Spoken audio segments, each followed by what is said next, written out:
Hi, I'm Alma. I'm so happy that you're here. In this week's art vlog, I'm sharing some thoughts about inspiration, turning inspiration into your own style. There we go. I have reference photos from Unsplash that I'm using as inspiration for the art that I'm painting today with acrylic gouache. And I would like to invite you to paint along with me. So I've linked the photos below and hopefully they speak to you. And if you're on Instagram, I would love for you to tag me at Creator Alma. And you can also message me and let me know if you would give me permission to use your photo in a future YouTube video. I think it'd be really fun to link it back to this video and maybe talk a little bit about just how beautifully different our styles are. And I'm percolating on an idea for a future YouTube video, so I think it might fit in perfectly. All right, now let's get into the video and talk about style.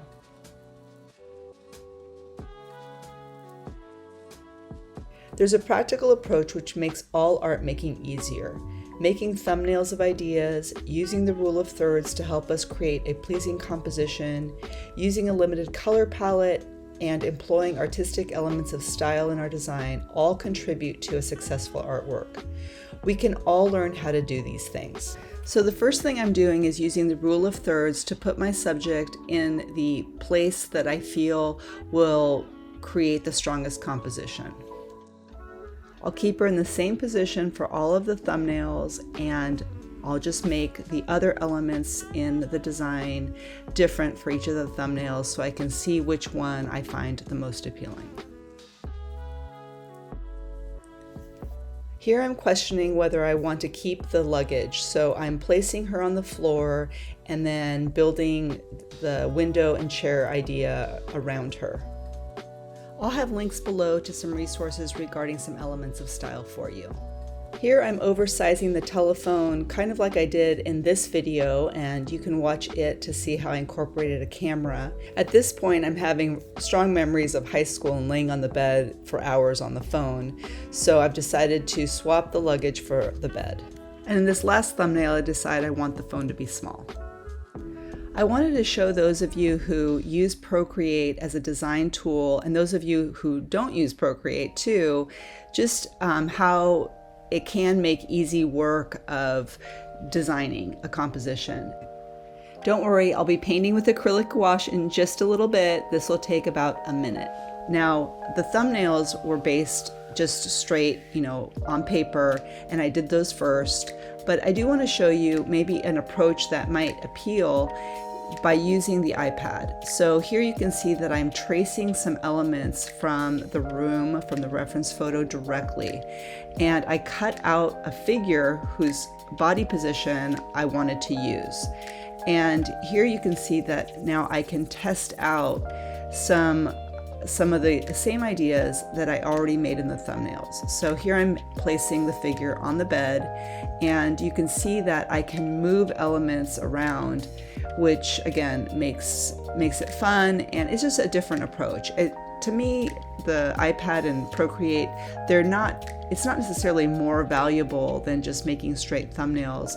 It just is sort of a different way, and I just wanted to give you guys a look at that. So I'm loving putting a layer of color down before I do the actual painting of the composition. So I'm going to let this completely dry, and I'm going to head out on a walk.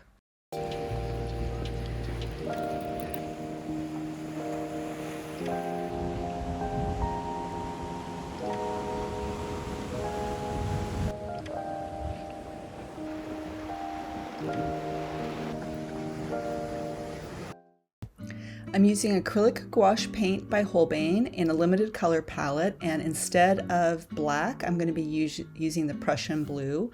And then I also have the pink that I started with, the light magenta, just in case, just to add details when I get to the top layers. I'm mixing crimson red with the Prussian blue to do just a loose initial drawing with the brush. So I think that turning inspiration into your own personal style seems to have become a pressure point for artists. At least that's what it seems like to me. So I wanted to offer another perspective to consider if you struggle with your art not reflecting a specific idea that you might have about your own style.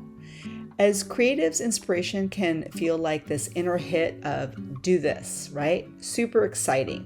We see a beautiful tree and we want to take it inside for ourselves and transform it into our own thing because its beauty has so moved us.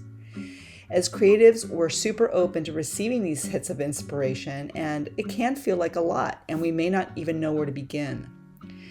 And other artists can make it look really easy, which doesn't necessarily help, and they see something that they are looking at, you're watching them make it on video, and they make that transformation into their own style look effortless. But really, honestly, after so many years of teaching hundreds of students, I really believe that our style is something that we can encourage in ourselves, in addition to learning some of those basic artistic elements of style that I mentioned earlier. Imagine a 3-year-old excitedly shares a drawing with you. She's beaming and she's super proud that she's thought of a horse, and now she has this horse to show you. And you, being the kind soul that you are, give her all the encouragement that she's hoping for, and she runs off and she makes a herd of horses that can go play together. Your art really isn't any different, and it deserves that same level of love and attention. If you showed that 3-year-old a painting of the Mona Lisa and said, well, your art should really look like this, she may never pick up a crayon again. And yet we are doing this to ourselves with our very high expectations all the time when we're pressuring ourselves to find our own style. I know that you want me to say, just do this and you're going to find your style. But the truth is, you are your style already. That hit of inspiration that you get is your invitation to be the conduit for whatever you produce. And then it's really your job just to love it, or at the very least, love it for what you've learned from it, so that the next art and then the next art have a chance to develop into something more and eventually become a body of work that looks like your style. I remember I had a studio session with one woman who she made beautiful paintings, and she just refused to acknowledge that she liked them. I mean, she just kept pointing out all the things that were wrong with them. And I mean, I because I have sold a lot of art, I know that her art would have sold immediately in, an art shop or small gallery without any problems. But there really wasn't anything I could say to convince her. It's really an inside job, that sense of, liking yourself enough to give your art the kindness that it deserves. So, practically speaking, I think knowing what you need and giving that to yourself is far more important than any result. So, for example, I've mentioned before that I'm a perfectionist, and years ago I gravitated toward mixed media with fabric collage. Why? Because honestly, I believe my creativity was just helping to give me a break and save me from this overall intense drive that I had with a lot of things in my life. At that time, I just needed rest. I needed just that ability to sit quietly and for an extended period of time and put pretty fabric together with paint. In this season of my life, I recognize that I need more freedom and even more kindness toward myself. Hopefully I'm practicing here what I'm preaching. So I think that kindness, the kindness that I'm talking about, I'm interpreting it as love. So for example, with this art here, turning the reference photos or the inspiration into my own personal style came down to just a few things really that began with loving what I see. The old phone caught my attention because I'm loving old things from my past. The luggage means travel, which I love. The Frida Kahlo pillow reminded me of my own love of exploring my inner world through art. I also recently saw some of her paintings and was super moved by them. The jewel tones in the photo just caught my eye, and so did the greenery in the window. So just painting from this photo as it is would have been satisfying.